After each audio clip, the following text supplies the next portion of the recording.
All right, class. First off, as always, good day. So here's the thing. Since you're doing this video at home, it's gonna be kind of hard for you to do the warm up. So what you're gonna do is this. Um, you're gonna look at this picture, right? And you're basically gonna tell me the first question, the first, section is, who do you think this guy is? What do you think he's going through his mind right now? Okay, because obviously he's like kind of thinking. He has that pose, like he's thinking, he's contemplating something, planning something, whatever it may be. So tell me what you think. Okay. So that's part one. That's the first question. While you're writing right now, do me a favor, press pause. Okay. Press pause before you go on to the second question. Okay. So hopefully you did it. If you didn't, this is gonna kind of sound, this is kind of not really gonna work, but let's try it anyway. I have faith that you actually paused. So the second question is this. I want you to go online and open another tab and put John Wilkes Booth. The second question is, for me, is did you get it right? Do you know who this guy was? Because if you got it right away, like some students did, they knew right away who this guy was. So, you know, then tell me, how did you know? Did you remember his face? Do you, was it something about him? You're like, oh yeah, he kind of looked familiar, like that guy who killed Lincoln. So what was it? If you got it wrong, like you said, oh, I think this guy is this, I think he's thinking about this, and you're wrong, like you didn't know he was a guy who was sent to kill Lincoln. Um, how off were you? Were you really off? Did you think that he was just some dude, random dude, or someone of significant, historical significance? So, right about that. How close were you? Were you right on the button, or were you way off? Okay, that's it. Okay, you can't do the original warm up because you weren't in class. Okay, so go ahead, turn the page, and let's start the notes. All right, so here's the thing. Um, Remember I told you guys from several videos ago and last semester for the 2019-2020 class. Um, the original plan was to not to kill Lincoln, but was to kidnap him and trade him in for the Confederate soldiers. But the thing is, once the 13th Amendment passed through the Senate and the House of Representatives, and Lincoln's talking about some educated black people being able to vote, that made Booth so furious and angry that he decided, you know what, we need to kill him. But not only kill Lincoln, we need to kill the other heads of the government. Secretary of State Seward, Vice President Johnson, and Ulysses S. Grant, because they knew what Lincoln wanted to do for the future. So the plan was now to kill these guys. And their hope was that while the North was leaderless, the South could then gather their troops, have a second wind to fight, and they could continue fighting the Civil War. Okay. Now, Lewis Powell and David Harold, they had Secretary of State Seward. That was their guy. They were assigned to kill him. George Ozeroth, he had Vice President Johnson. And Michael O'Laughlin, he had General Grant. Okay. Now, the thing is, all three of these men, Seward, Johnson, and Grant, they were supposed to be killed by the time they get sleepy, and things like that. By the time Lincoln was assassinated, they were either in bed or getting ready to go to bed. And the thing is, they had to make the kill synchronized, because if Lincoln was killed at 8 p.m., by 10 p.m., word's going to get to Vice President Johnson, Secretary Seward, Ulysses Grant, that Lincoln was killed. So security for around them is going to be heightened up. So they had to kill all these guys around the same time. All right. Now, the thing is, all three of these men, Seward, Johnson, and Grant, they were not in the same area. They were actually spread out quite a bit. So again, they had to synchronize their timing at a certain time. This is when we're killing them, things like that. Now we're going to start with Secretary of State Seward. Now the thing is, he was actually recovering from a carriage accident. His horse threw him off basically, and he landed and fell on his neck. He didn't get paralyzed or anything. It's just that he damaged his neck pretty well, and he had to wear a brace. Now the brace he was wearing was not one of those ones like now, it's like foam and this and that. No, this was like a big old metal thing that covered the chest, the neck, kept the head still, type of thing. All right. Now around 10 p.m., David Harold and Lewis Powell, they actually arrive at Seward's house. Now remember, Powell was that guy who was very tall, very strong. He was a trained killer. And the thing is, he goes to the door, knocks on it. The maid opens it and it's like, "Hey, I got some prescription pills for Seward." So she lets him in. He goes up the stairs, and there, Seward's son is like, "Hey, can I help you?" And Powell's like, "Yeah, I got these prescription, for Seward." And now remember, Seward's son has been with his dad. He knows what's going on. He knows the doctors, what he's going to do, what he's going to give him, things like that. And so the son goes, "No, you're not." And so Powell's cover is blown. Now what he does is he takes out his pistol and he clubs the son in the head. Pistol whips him. If I'm sure you know that phrase more better. When he pistol whips him, and now remember, these guns are not like they are now. These things are wood and metal. And he cracks him across the head and fractures his skull to the point where he's in a coma for 60 days. Okay, now that's the son. So he opens the door. There's Powell. Now remember, this is before electricity. So all you had to see through light was either moonlight or candlelight. But he's able to see the bed, right? And he's thinking, "Okay, that's it. I'm going to kill this guy." But he didn't anticipate that there'd be a bodyguard. And there was. His name was George Robinson. Now, George Robinson, as soon as he sees Powell come in, they start fighting, things like that.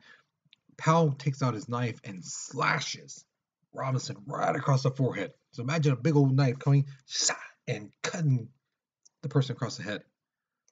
So, natural reaction, Robinson goes back. And this is where Powell jumps on Seward, right on the bed, and he's stabbing him like this. He's all yelling as loud as he can, "I'm mad! I'm mad! I'm mad!" Okay. Hopefully you can have a visual of that, of a big man on top of somebody who just busted their neck, and it's just like, "I'm mad! I'm mad! I'm mad!" Okay. It was better during class. I'll let you know that. So here's the thing. Seward was stabbed, but remember I told you he had that big old brace, that big old metal brace. So the metal brace was actually protecting him. Now he did get stabbed, yeah, he did get stabbed here and there, but nothing vital like the heart, the lungs, things like that. And so he didn't get severely injured, but he was stabbed. Um, and so if you ever heard like two metal scraping against each other, like that's what it sounded like. But Powell doesn't care; he's just going at it, right? And the blade is basically just going, not really stabbing him, So that's what really saved him. Now Robinson gets up from his slash from the forehead, and him and two other guys grab Powell, and they're trying to take him off. But remember, Powell is very strong, and they're fighting him, and they finally pull him off. So they all fall to the ground. Powell, with the adrenaline and the strength he naturally has, he gets right up. He starts running down the hallway, goes down the stairs, goes outside, and his carriage is gone.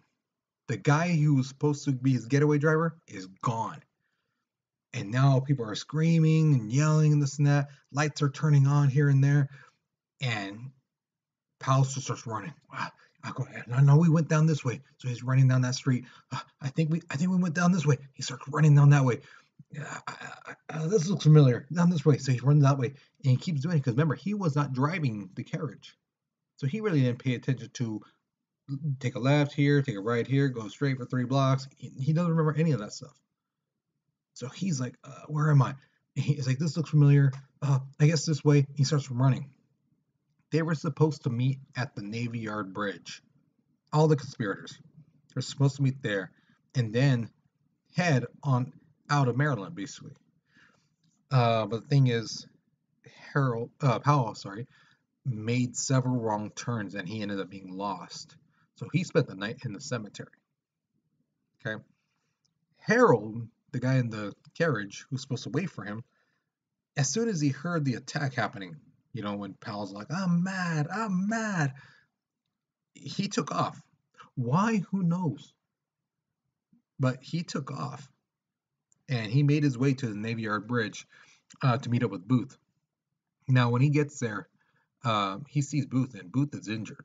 Because remember, he jumped off the balcony, but because of Major Rathbone grabbing him a little, his spur got caught on the flag. So when he landed on the stage, he shattered his shin bone. And just in case you forgot, the shin bone is basically from the knee to the ankle, that bone in the front. That's a shin bone. He shattered that. Now imagine riding a horse like that. If you had a sprained ankle, imagine walking on it. Imagine this 2,000-pound animal, your leg is hitting it and it's shattered. Okay, so that should give you a little insight of what Booth's injury was. And their thing was to go to the Seward house to get supplies, and then to go to Dr. Mudd's house to get Booth patched up. All right, so here's my question to you. Why do you think Powell was shouting, I'm mad, when he was attacking Secretary of State Seward? Why do you think he was saying that? What are some possible reasons why somebody would do something like that? They're going to kill somebody, and yet they're screaming out, I'm mad, I'm mad. Now, the thing is, you have to remember, mad has two meanings at this time, especially. One, mad, like frustrated, you're angry, okay? The other one is mad, like you're crazy. Okay, so which one do you think he was talking about? That he's angry, or that he's saying I'm crazy? Okay, so think about it and then answer this question. Okay, I would suggest you hit pause right now so you can write this stuff out, and then when you're ready, press play, and then we're gonna start with the notes. All right, so I can't wait to read your stuff. Okay. So the next person on the list was Vice President Andrew Johnson. Now this is one of my favorite stories. It's really honestly, truly one of my top 20 historical stories I've ever heard. So Johnson checked into the Kirkwood House, which is basically like a little hotel, bed and breakfast type of place, right? And around 10 p.m., George Ozerat was supposed to attack Vice President Johnson, who was basically getting ready to go to bed. But George Ozerat was kind of like, okay, I'm gonna do it. I can't do it. I need a little liquid courage. Now, if you never heard that phrase, that means a little drink. Okay, so he gets a drink, takes a drink. Okay, I can do this. No, I can't. I need another one. Takes another shot. Okay. Oh, I feel good. All right, I can do this. Okay, one more. Just one more. I just need one more. Takes another drink. Oh man, that felt good. That third one was good. I wonder how the fourth one tastes. I should try it. So he takes the fourth, and more, and more, and more, and more. And he ends up drinking so much that he forgets not only to kill Johnson, he also forgets that he has a room in the Kirkwood house. He actually rented a room, but he got so stinking drunk, he forgot he had a room there. So what he does is he actually is like, I don't stay here. This is not where I live. And so he starts wandering onto the streets aimlessly, just wandering the streets drunk. Okay. He ends up basically passing out somewhere. The thing is, the next morning, everyone knows already Lincoln's dead, and that Secretary of State Seward was attacked. So now security is all heightened around Johnson because he's now the president. And so they're like, okay, we need to check anybody who looks suspicious, anybody who's not from around here, things like that. And so they start going to rooms to rooms to rooms. Well, remember, at the Kirkwood house, Ozrot's not there. He's passed out drunk somewhere else. And in the room, they find the loaded revolver, and between the sheets and the mattress, a knife. Now, does that make him guilty? No. But the thing is, they find out that not only did he have that stuff, but he was also friends and seen hanging around Powell and Booth. So there you go. Now they're like, okay, now this makes sense. And he had a room where the vice president was. Yeah. Okay. So he was arrested on April 20th at his cousin's house. Now, the thing is, I've had a lot of people ask me, well, how do they know to go to the cousin's house? Because basically, if you don't know this, a lot of criminals, when they are on the run, they'll go to family and friends first. And the thing is, the police know who the family is. So they're going to go there first to check. And sure enough, that's where they find him. Okay. Oh, and the picture you see right there, that is Vice President Andrew Johnson. Now, this one is kind of funny too, but not as funny as the other one. Michael O'Loughlin was supposed to kill Ulysses S. Grant. That's him right there in the picture. The thing is, Michael O'Loughlin was like, you know what? Okay, I'm gonna kill Grant, but I need the perfect moment, the perfect time to kill him. All right, I'm gonna kill him. I'm gonna kill him. Right now, now, now. No, oh, no, no, no, no, no, not right now. It's too early. It's too early. Can't kill him now. All right, kill him a little bit. All right, now's the time. I'm gonna get him. I'm gonna get him. Oh, oh, no, no, no, no, no. There's carriages going by. No, no, no. No witnesses can't. Nobody can see me. No one can see me. Okay, I'm gonna kill him. I'm killing him right now. I'm gonna go, go. No, no, no, no, no. Where was I supposed to go again? I think I forgot.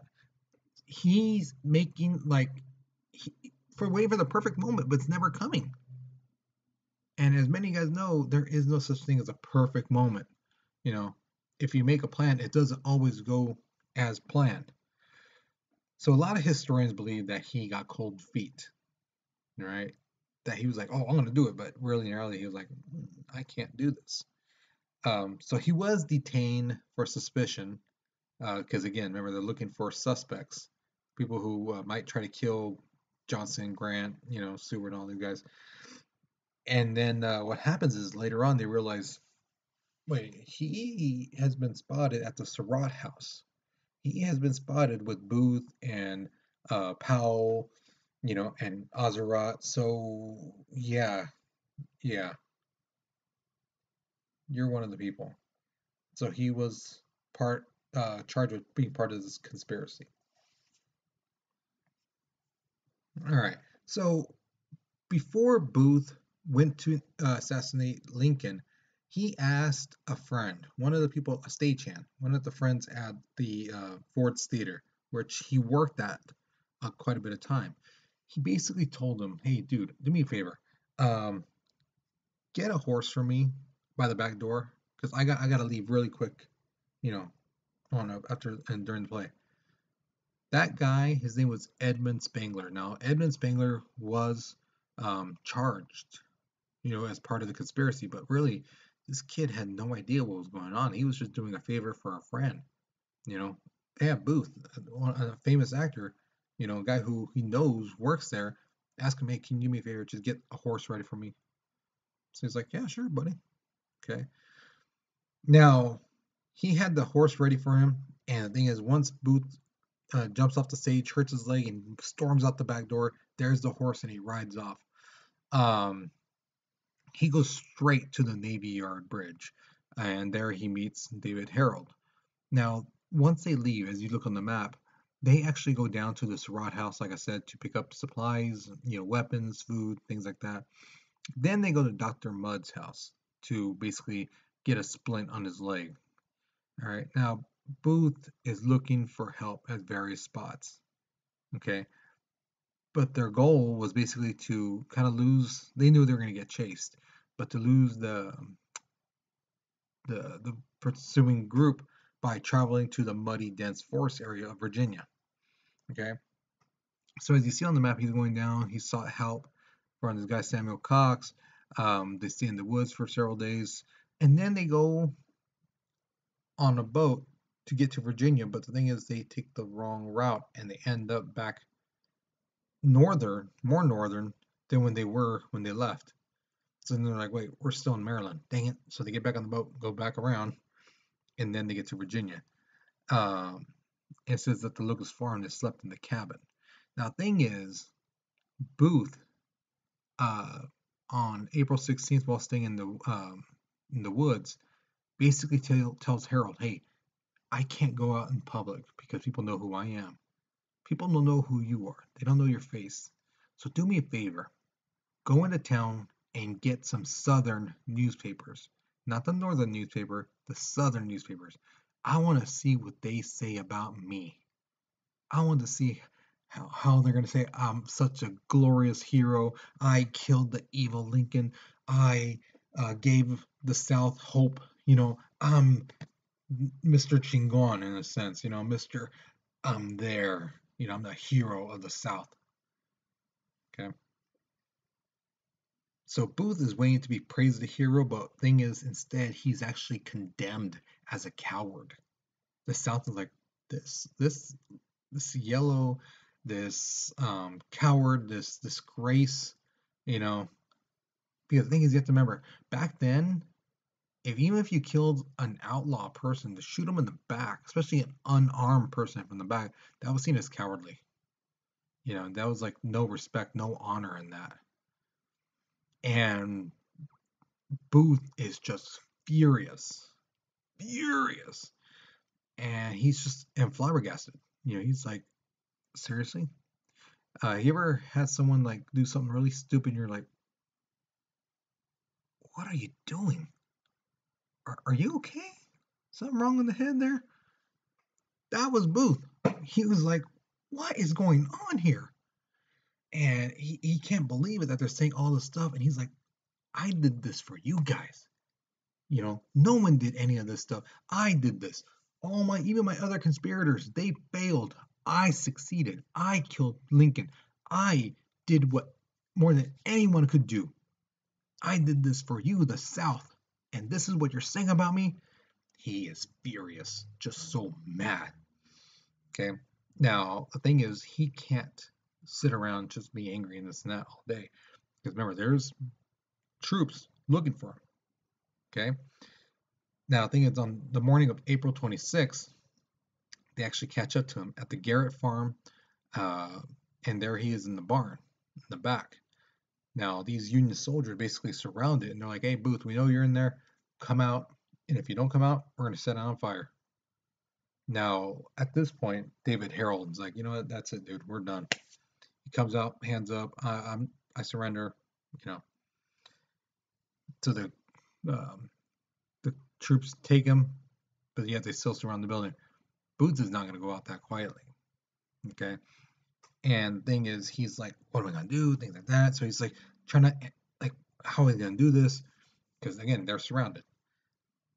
They warned them they're going to set it on fire, and that's what they did. They set the barn on fire, and they were hoping that, while the barn was burning with all that smoke, that Booth would come out and then he could catch him alive. But that didn't happen. Now, the thing is, there was a soldier named Thomas H. Corbett, and basically he put his gun through a knot hole in the barn, and he shoots his gun, and the bullet, bah, hits Booth in the neck, and Booth just drops. Now, I know in the notes right there it says it goes through his neck, but it doesn't. It hits his neck, and boom, just he drops. Right now, that's the thing. When Booth drops, he's not dead. He's actually paralyzed.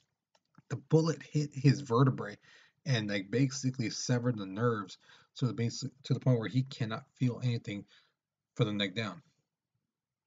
Okay, the soldiers rush in and they drag him out of the burning building. Now, Booth is dying. He got a big old hole in his neck and he's paralyzed. Now, at the end of the third hour, basically, he asks the soldiers, hey, do me a favor, show me my hands. So they show him his hands, and they're just like limp like this, And he looks at his hands, and his last words are useless. useless. And then he dies a little bit later. And that's the end of Booth. Okay. Some students have told me, could they have saved him? If they were closer to a doctor, maybe. He probably he would have been paralyzed for probably for the rest of his life. Could they have saved him? I don't know, maybe. More likely.